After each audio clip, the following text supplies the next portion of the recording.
If the other parent is withholding parent time, can I bypass having to deal with him or her and pick up our child after school instead? That way I don't have to worry about getting the runaround.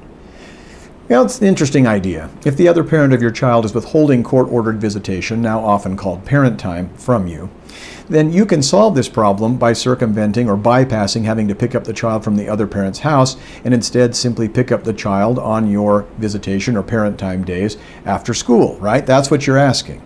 Well, if there is no court order that bars you from picking up the child from school on your parent time days, and assuming also that your parent time starts as early as the time the child is dismissed from school, then you certainly could pick up the child from school after school is dismissed for the day.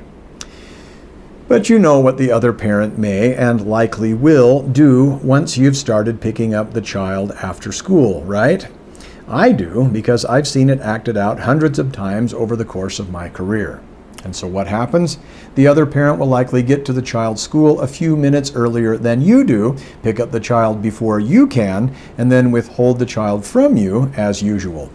If the other parent is withholding the child from you during the time you and the child are scheduled by court order to spend parent time together, then the other parent is doing one or both of the following things.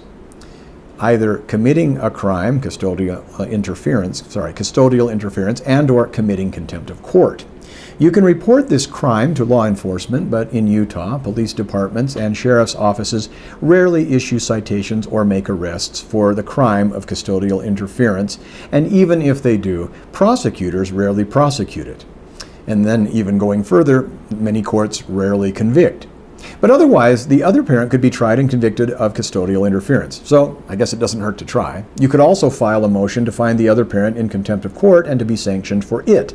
In each case, the other parent could, if found culpable, end up doing jail time, having to perform community service and or pay a fine, and you could be compensated for the time you and the child were deprived of being awarded makeup time to exercise with your child. And you might get an award of attorney's fees.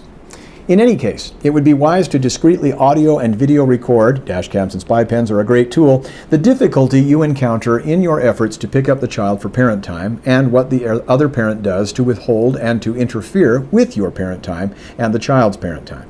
It would also be wise to bring a witness with you who can sit in the car quietly and unobtrusively to observe what happens and who can then testify to the court as to what he or she saw and heard.